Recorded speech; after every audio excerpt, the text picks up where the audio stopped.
Nah sekarang, bagaimana mengeksekusi ini dengan turunan yang detailnya? Maka ini tidak cukup menjadi sekedar konsep, kata Allah, mesti ada poin-poin penekanan, yang dengan penekanan itu akan maksimal kita kemudian mengeksekusi ini semua. Ini diturunkan lagi menjadi 3 poin utama. Barangkali saya akan cukupkan nanti pada 3 poin ini, mudah-mudahan ada manfaat yang kita bawa di kesempatan siang hari ini. 1. Dari sini,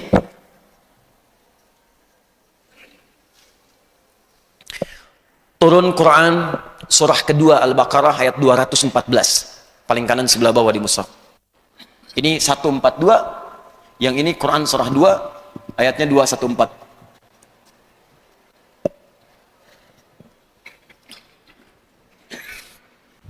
Kalimat awalnya sama Pak, Bu. Jadi kalau yang di 142 am hasibtum an tadkhulul jannah, di sini pun am hasibtum an tadkhulul jannah. Perhatikan ayatnya. Am hasibtum an tadkhulul jannata, apakah Anda duga Anda bisa begitu mudah mendapatkan kesuksesan yang ingin diraih, menjadi pelopor kampus yang unggul? Apakah mudah diwujudkan itu? Sekarang mari kita lihat terusannya. Walamma, sudah, am hasibtum an tadkhulul jannata, apakah mudah Anda bisa mendapatkan kesuksesan yang ingin diraih? Ya, walamma ya'tikum mathalul ladzina khalau min qablikum, sementara Anda belum belajar dari orang-orang sukses yang pernah meraih itu sebelum Anda. Minta kita studi banding, belajar dari orang-orang dulu. Yuk lihat kampus-kampus yang lain, siapa yang sudah lebih dulu maju, dalam negeri kah, di luar negeri kah? UPI kirim utusan misalnya kemana yang maju sekarang? Kalau di Arab ada yang maju pergi ke Arab, Amerika ada yang maju pergi ke Amerika, Eropa ada yang maju pergi ke Eropa. Bukankah Nabi dalam situasi perang Badar itu, di antara tawanannya diminta oleh Nabi untuk mengajarkan masyarakat muslim? Bukankah mereka ada yang Yahudi? Bukankah ada yang Nasrani? Bukankah ada yang Yunani kemudian diambil ilmunya? Boleh terbuka, ilmu itu boleh terbuka, silahkan, dari manapun bisa kita ambil. Makanya kata Allah, kalau Anda ingin sukses, apalagi ingin mendapatkan surga, ya belajar dari orang-orang dulu. Ahli surga dulu tuh berjuangnya luar biasa.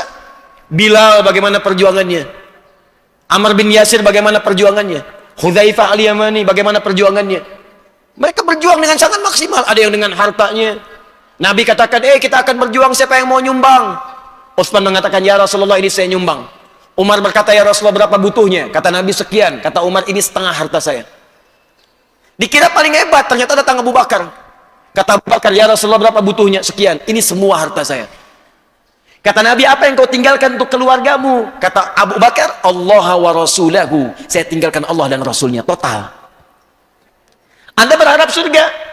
Orang-orang dulu berjuang dengan maksimal, sementara Anda berharap mendapatkannya tanpa perjuangan, mustahil. Kata Allah, keluarkan. Karena itu Imam Al-Bukhari itu membuat kitab sahihnya, itu tidak banyak orang tahu. Itu bukan bacaan biasa, Pak. Tapi menurunkan miniat kehidupan di masa Nabi untuk kita ikuti dari sekarang. Dan nilainya terbuka. Makanya judul kitabnya, apa judul kitab Sahih Al-Bukhari? Imam Al-Bukhari? Bukan Sahih Al-Bukhari. Judul kitabnya Al-Jami' As-Sahih Al-Musnad Al-Mukhtasar min umuri Rasulillahi sallallahu alaihi wasallam wa sunanihi wa ayyamihi. Itu judul kitab. Ulangi. Disingkat Sahih Al-Bukhari. Kalau ada ulama menulis kitab, itu pasti ada makna di balik judul kitab itu. Pelajari dulu.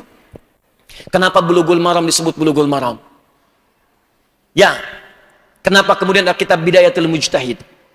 Al-Jami' As-Sahih, kata beliau, kitab ini berisi kumpulan panduan-panduan hidup yang umum sifatnya. Jami dalam ilmu hadis. Kalau khusus untuk ibadah disebut sunan namanya. Sunan At-Tirmidzi, Sunan Abu Daud. Kalau khusus untuk mendapatkan referensi hadis siapa yang meriwayatkan, Musnad namanya. Ya, Aisyah radhiyallahu taala anha berapa hadisnya? Ibnu Abbas berapa hadisnya? Musnad namanya. Kalau Anda ingin mencari hadis, susah nyarinya di mana? Keluarkan satu hurufnya, lacak di satu kitab, Mu'jam namanya. Jami', kitab yang mencakup tuntunan kehidupan yang umum sifatnya. Sahih, semuanya saya validasi dengan benar, kata Al-Bukhari. Dari mana kitab ini bersumber? Langsung dari tuntunan kehidupan Rasulullah sallallahu alaihi wasallam saat membimbing para sahabatnya. Bu, Pak, sahabat Nabi itu ada 12.000 jumlahnya. Dari 12.000 itu ada yang jadi panglima, Dan itu 38 panglima di masa Nabi. Kekuatan satu panglimanya bisa menaklukkan Persia dan Romawi. Anda bayangkan. Bagaimana bisa mendapatkan kualitas seperti itu? Maka ada nanti kitabnya. Diurutkan. Imam Al-Bukhari membuat 97 bab. Ada babul kitabul imarah, bab tentang pemerintahan. Bagaimana menata dengan baik. Bagaimana membebaskan kemiskinan, mengentaskan kemiskinan. Saya sedang diskusi dengan beberapa kepala daerah untuk menurunkan konsep ini. Dengan menggunakan konsep ini 3 tahun selesai kemiskinan. Dan dibuktikan di beberapa tempat. Itu di copy paste di beberapa negara di Eropa. Ada kitab lagi, kitabul ilmi, kitab pengetahuan Pak. Turunan hadisnya ada. Bagaimana menjadikan orang cepat paham. Bagaimana mengatasi persoalan-persoalan di dunia pendidikan. Ada di situ semua. Meningkatkan kecerdasan. Sekarang yang research itu di luar Pak. Yang meresearch Al-Baqarah ayat 31 University of California. Saya tanggal 24 mau ke London. Mau ke Inggris. Itu ada penelitian bahkan sekarang dari Inggris munculnya. Orang yang hafal Al-Quran dengan cara menghafalnya benar, maka kecerdasannya akan meningkat setidaknya 3 kali lipat. Karena dia sudah menghafalkan 52.000 kosakata dengan benar, maka akan terbuka kemudahan untuk menghafal kosakata yang lainnya. Yang riset di luar. Ada tentang kedokteran, ada bab bisnis. Kita keluarkan itu semua, turunkan. Nah yang paling menarik, di masa Nabi itu semua passionnya beda-beda. Ada yang di bidang pendidikan, Ali bin Abi Thalib, ada. Siapa lagi? Abu Hurairah, ada Ibnu Abbas, ada. Mereka meriwayatkan banyak hadis. Itu konsep itu bisa kita bawa. Seperti apa sih Ali bin Abi Thalib? Maaf, orang kebanyakan hanya tahu ahli hadis, ahli Quran. Ternyata beliau pun pakar di bidang matematika. Silahkan Anda cari buku, kitab, namanya Al-Jawahir. Karya Syekh Tantawi Al-Jawhari. Itu kitab tafsir yang khusus membahas tentang ranah ilmiah sains dalam Al-Quran. Yang paling bagus sekarang dibuat. Di bagian terakhir, jilid terakhir, itu ditunjukkan bagaimana kemampuan matematika sahabat Ali bin Abi Thalib. Matematika Quran. Ada sahabat bertanya, "Ya Amirul Mukminin, wahai sahabat Ali bin Abi Thalib, Amirul Mukminin, ya, ini istri saya selingkuh," katanya. Ada pengaduan. Istrinya mengatakan, "Saya tidak selingkuh. Ini buktinya kamu baru 6 bulan sudah melahirkan. Normalnya kan bukan 6 bulan, 9 bulan," katanya. "Ini 6 bulan." Kata Ali, "Bersumpahlah dengan nama Allah kepada istrinya, apakah benar kau selingkuh?" Kata istri, "Wallahi, mazana itu saya tidak berzina, saya nggak selingkuh." Kata Ali, "Ya kalau sudah bersumpah, ya udah kamu benar." Suami perempuan itu kaget, "Masa benar Ali nggak bisa begitu?" Hei, apa engkau tidak tahu firman Allah disebutkanlah Quran surah ke-46 ayat 15. Wa hamluhu wa fisaluhu 30 syahra. Seorang perempuan yang mengandung dan menyusui itu paling minimal 30 bulan jumlahnya. Kemudian disebutkan Quran surah ke-31 ayat ke-14. Orang perempuan yang menyusui itu wafisaluhu fi amain, khusus menyusui saja kalau maksimal 2 tahun lamanya. Bukankah 2 tahun itu 24 bulan? Kalau menyusui dan mengandung itu 30 bulan, menyusui saja kemudian 24 bulan, maka sisanya 6 bulan. Inilah yang disebut kelahiran prematur, kata Ali bin Abi Thalib. Dari visi Ali ini muncul sahabat-sahabat kemudian menganalisis Al-Quran. Mereka belajar dari perjalanan Ali bin Abi Thalib, belajar dari Ibnu Abbas, maka muncullah kemudian orang-orang hebat di kemudian hari. Siapa diantaranya? Jabir bin Hayyan Pak. Teman-teman yang di bagian kimia, penemu kimia itu orang Islam namanya Jabir bin Hayyan. Yang karyanya kelak diikuti oleh orang-orang setelahnya di Eropa. Dan orang Eropa nggak salah, karena dia mengamalkan apa yang dikatakan Quran. Apa yang dikatakan? Belajar dari orang dulu. Di bawah karyanya, dia gali. Apa yang dikatakan Jabir bin Hayyan? Dia baca surah ke-57 Al-Hadid saat sedang tilawah Al-Quran sampai ke ayat 25 dan 26. Wa anzalnal hadid, dan kami turunkan besi dari langit. Besi dari langit. Sekarang bukti nyatanya ada di Museum Geologi di Bandung ini. Saya pernah masuk ke sana, ada meteor itu yang ternyata salah satunya dari besi itu. Ya, materialnya. Dibawa besi ke laboratorium beliau, punya lab. Dianalisis, dikeluarkan sampai ke partikel terkecilnya, sampai ke atomnya. Dari situ ditemukan, oh ini unsur besi, ini. Hasil karyanya dibawa oleh orang Eropa, disebutkan dengan nomor atom, diberikan simbolnya, Fe, ferum. F besar, E kecil, ferum. Berapa nomor atom besi? 26. Ya, bukankah atom itu punya isotop untuk menjaga kestabilan atomnya? Isotop atom itu kan untuk besi Fe ada 4. 55, 56, 57, 58. Saya dulu belajar kimia, saya masih ingat. Yang paling stabil untuk menjaga kestabilan atom besi itu nomor 57. Surah 57 ayat ke-25 sampai 26. Al-Hadid. Dulu orang begitu, kaji dapat pengetahuan baru, kaji dapat pengetahuan baru. Makanya kata Ibnu Sirin atau Ibnu Arabi mengatakan, kun aliman wa amilan wa muallima. Orang yang hebat itu orang yang belajar. Dari belajar itu dia amalkan.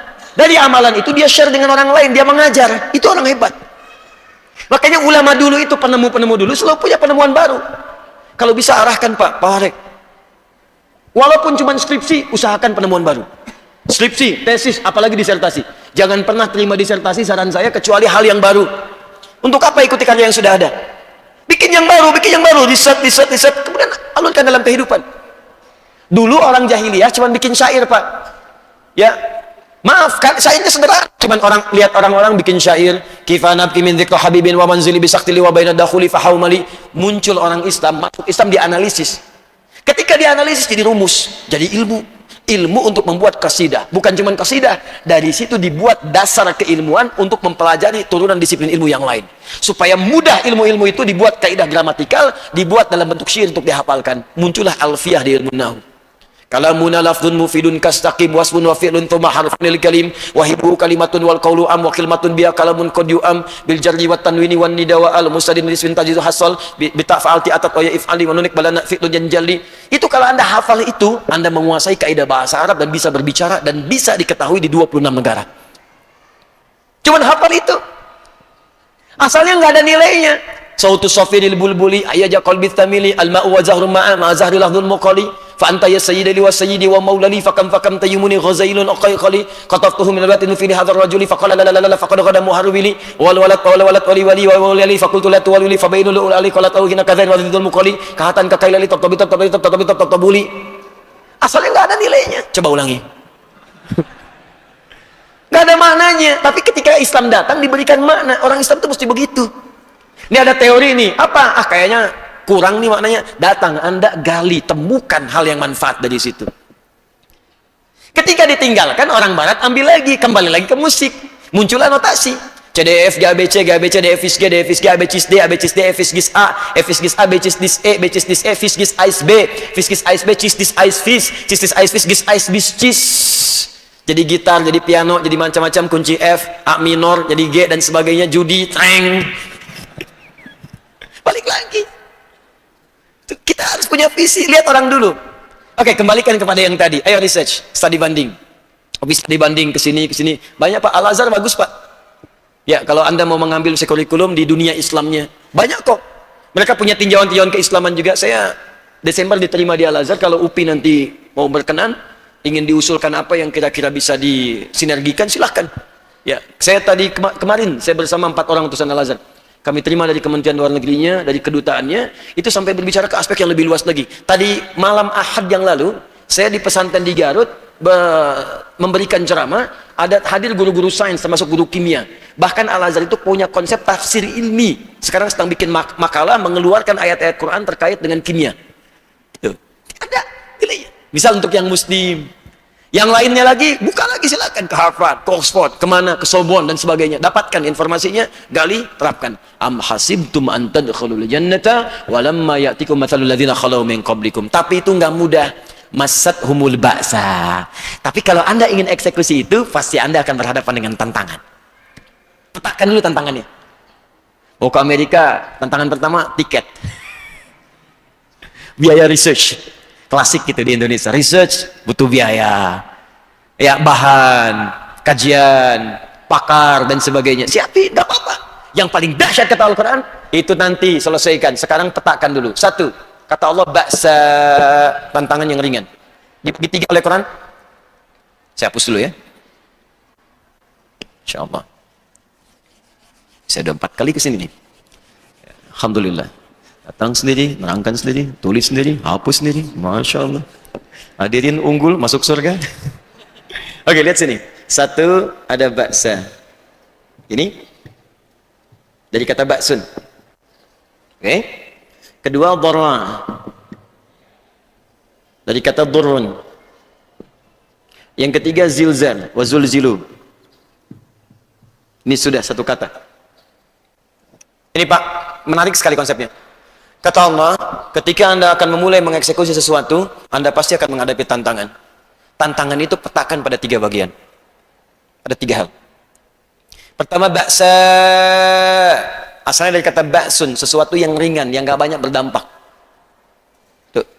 Kalau bahasa singkat begini, kalau saya contohkan sederhananya. Ini saya mau ke masjid nih. Ya. Begitu mau berangkat, dikasih hujan rintik-rintik kecil. Shower. Hujan turun. Baik, ini kan baru tantangan kecil. Anda berangkat pun gak berpengaruh.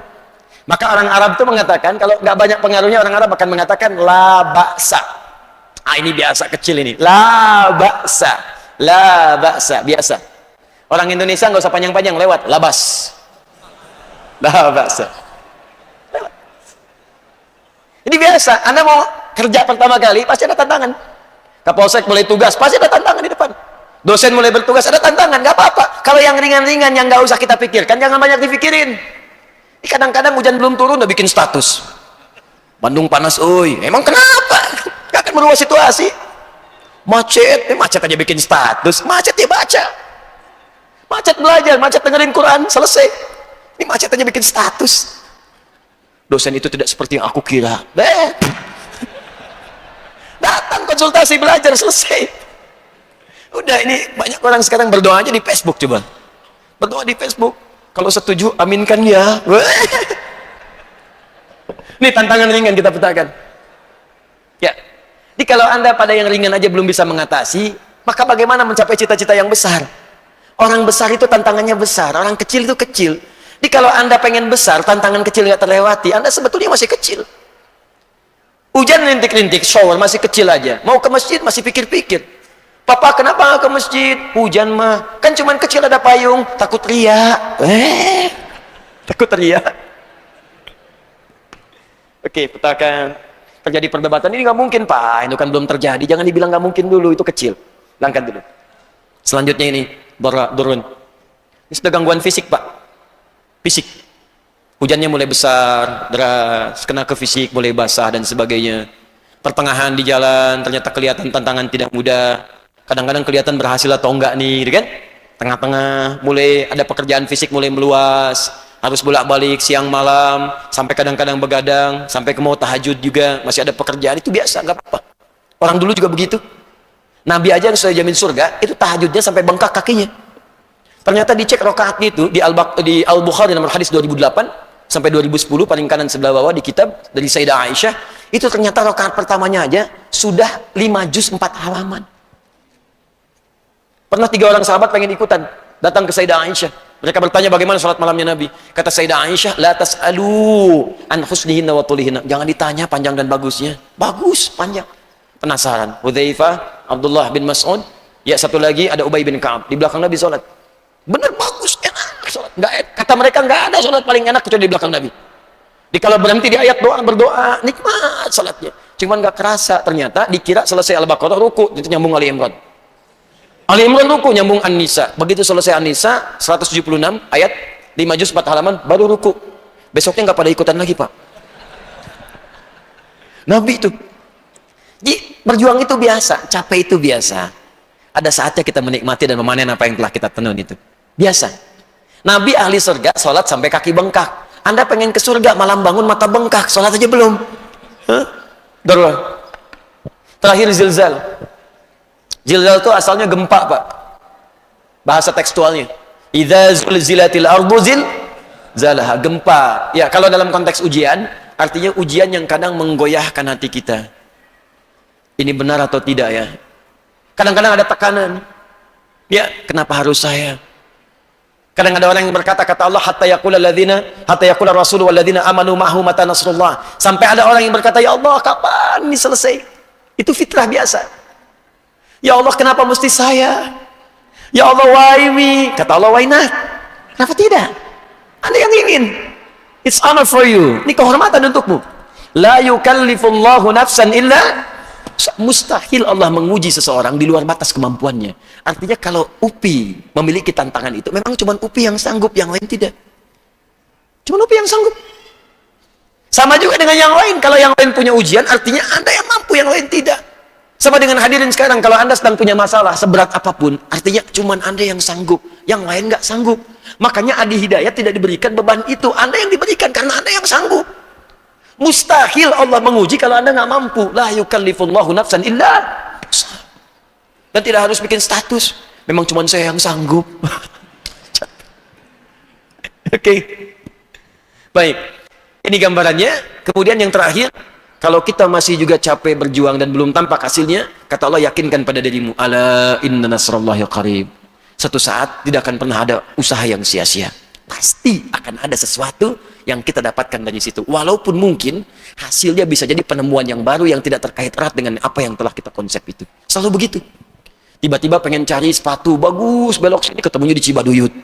Niat beli sepatu ketemunya tas. Ternyata tas ini kita butuhkan kemudian. Itu biasa. Itu biasa dalam kehidupan. Baik, yang terakhir sebagai penutup, tidak akan pernah tereksekusi dengan baik kecuali ada satu pertolongan yang sifatnya mutlak tak punya hambatan, yaitu Allah Subhanahu wa Ta'ala. Kalau kita bergantung kepada makhluk, bergantung pada manusia, biasanya banyak kecewanya. Maka sejak wahyu pertama diturunkan, Allah memberikan kaidah kepada Rasulullah SAW untuk membawa misi paling berat dalam kehidupan. Misi Nabi itu paling besar. Jadi ini pelajaran buat kita, kalau ada beban paling besar, paling berat yang kita pegang, maka kaidah pertamanya, lakukan seperti apa yang Allah perintahkan kepada Nabi. Ketika Anda eksekusi itu, maka selebihnya Allah yang akan selesaikan semuanya. Apa kalimatnya? Iqra bismi rabbikal ladzi khalaq. Tidak banyak orang tahu ayat ini turun satu ayat setelah sebelumnya di satu kalimat diturunkan dan Nabi mengatakan tidak bisa. Kalimat pertamanya bukan Iqra bismi rabbikal ladzi khalaq. Kalimat pertamanya Iqra. Iqra. Kata Nabi, ma ana biqari, saya nggak bisa baca. Iqra, ma ana biqari, saya nggak bisa. Di ilmu nahwu itu ada ma qara'tu, ada ma ana biqari. Kalau ma qara'tu itu standar, saya nggak bisa baca. Tapi kalau ma ana biqari pakai ba, itu artinya saya benar-benar nggak bisa baca. Nggak bisa sama sekali. Nggak ada guru yang ngajarkan, nggak pernah sekolah. Turunlah kemudian ayatnya lengkap. Iqra bismi rabbikal ladzi khalaq. Ya Muhammad sallallahu alaihi wasallam, lakukan itu, ikuti bacaan malaikat ini, lakukan dengan niat karena Allah. Yang menciptakan engkau saja begitu mudah, apalagi membuat engkau hanya sekedar mengikuti bacaan. Lakukan karena Allah. Kalau sudah melakukan karena Allah, maka pamrih-pamrih yang lain akan hilang dan Allah lah yang akan mengentaskan keseluruhannya. Maaf, itu yang disebut dengan ikhlas. Mari kita ikhlas, Pak. Istilah di negara kita mengabdi. Ya, dosen, guru mengabdi. Ya, aparat mengabdi, prajurit mengabdi. Kami juga, para ulama, para ustadz mengabdi. Mengabdi. Tapi kaidah paling dasarnya ikhlas. Kalau ikhlas itu dilakukan dengan benar, turunan akhiratnya pahala, vertikalnya, horizontalnya passion dengan kecintaan. Saya 3-4 hari lalu di kediaman Eyang Habibie, saya memberikan tausiah di sana. Saya masih ingat salah satu yang menjadi passion beliau yang paling kuat adalah mencintai sesuatu ketika Anda ingin mengerjakannya. Cintai profesi kita sebagai dosen, pengajar. Maka insya Allah pamrih yang lain akan hilang. Cintai pekerjaan kita, maka kita akan sungguh-sungguh dalam mendalaminya, mengerjakannya. Ini saya kira ada yang hilang di tataran masyarakat kita sekarang. Pelajar tidak banyak mencintai pelajarannya, sehingga belajar sekenanya saja, duduk paling belakang, nggak pernah nanya, siap-siap untuk ujian. Waktu belajar dipakai saat mau ujian, waktu ujian kadang-kadang dipakai untuk yang lain. Ya, itu terkenal sekali. Ayo kita rubah sekarang. Orang Indonesia cerdas-cerdas. Saya saat di luar negeri banyak orang mengadu, Syekh Hadi, kenapa ini orang Indonesia? Emang kenapa? Saya belajar 3 bulan untuk ujian. Malam mau ujian, dia itu orang Indonesia pinjam catatan saya. Nilainya dia 8, saya 7,5. Saya bilang dia belum tahu sistem SKS. Sistem kebut. Kadang-kadang 1 jam, Pak. Sistem kebut sejam. Ya mau sejam pinjam fotokopian dan sebagainya. Kita sebenarnya cerdas. Cuman sayangnya, effort itu bahkan ilmunya berhenti saat ujian. Begitu selesai nggak kepake. Itu yang menjadikan banyak sekarang orang-orang pintar banyak dihukum karena ilmunya nggak dipakai.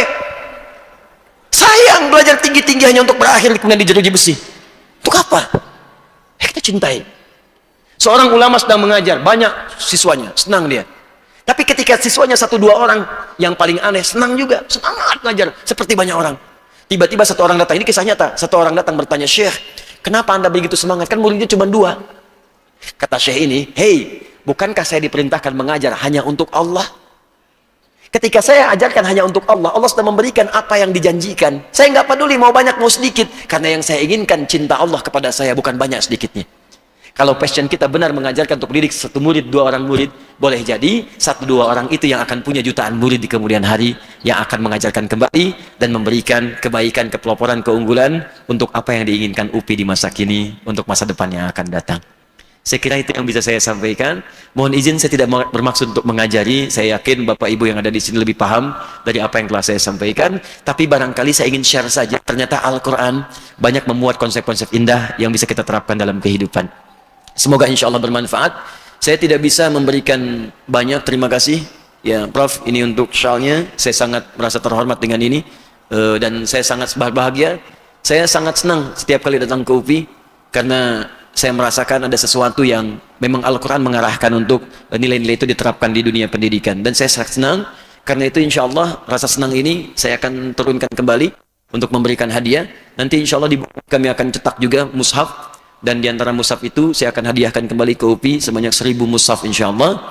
Dan ini pengantar, mudah-mudahan Al-Furqan. Al-Furqan itu beda, bisa tampil beda. Tapi Al-Furqan itu bukan sekedar beda, tapi beda bisa membedakan mana yang baik, mana yang buruk, mana yang bermanfaat, mana yang tidak.